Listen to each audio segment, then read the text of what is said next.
Reliance Nagothane संलग्न नवीन प्रकल्पाविरोधात बेनसे ज्योतिर्पाडा प्रकल्प बाधित स्थानिक संघर्ष समिती आक्रमक झाली होती।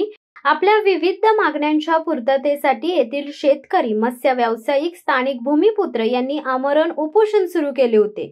अखेर उपोषणाच्या 4थ्या दिवशी रिलायन्स नागोठणे कंपनी व्यवस्थापनाचे वरिष्ठ अधिकारी, प्रशासकीय अधिकारी, बेनसे ज्योतिर्पाडा प्रकल्प बाधित स्थानिक संघर्ष समितीचे पदाधिकारी, सभासद, शेतकरी यांच्या उपस्थितीत झालेल्या बैठकीत मागण्यांवर सकारात्मक चर्चा होऊन पेन तहसीलदार तानाजी सेजाळ व नागोठणे पोलीस निरीक्षक सचिन कुलकर्णी यांच्या प्रमुख उपस्थितीत उपोषण स्थळी जाऊन लेखी आश्वासन दिल्याने बेमुदत आमरण उपोषण स्थगित करण्यात आले।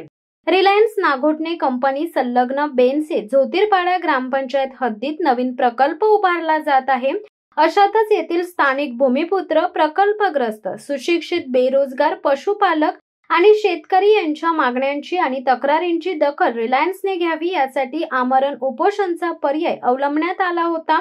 विशेष म्हणजे लढाऊ भूमिकेने आपल्या जमिनी वाचवण्यासाठी तसेच शेतजमिनीकडे जाणारे मार्ग कायम ठेवण्यासाठी व इतर महत्त्वपूर्ण 8 मागण्या घेऊन संविधानिक व लोकशाही मार्गाने उभारलेल्या लढ्याला यश आल्याचे दिसून आले।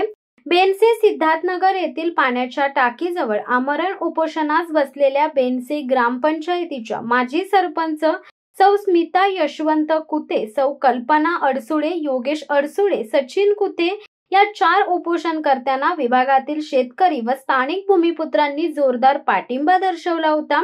त्यामुळे या आंदोलनाला अधिक बळ मिळाले। दरम्यान पेन तहसीलदार तानाजी सेजाळ यांच्या उपस्थितीत स्थानिकांच्या मागण्यांवर सकारात्मक चर्चा झाल्याने लवकरात लवकर रिलायन्स व्यवस्थापनाने मागण्यांच्या अनुषंगाने सकारात्मकतेने कृती करावी अशी मागणी उपोषणकर्ते बेनसे ज्योतिर्पाडा प्रकल्प बाधित स्थानिक संघर्ष समितीचे अध्यक्ष बबन अडसुळे, अन्य पदाधिकारी व शेतकऱ्यांनी केली आहे। शिवसत्ता टाइम्स न्यूज ब्युरो, रायगड। दे धडक बेधडक वृत्त देणाऱ्या आपल्या शिवसत्ता टाइम्स न्यूज चॅनलला लाल बटन दाबून सबस्क्राईब करा आणि बेल आयकॉनला क्लिक करायला विसरू नका।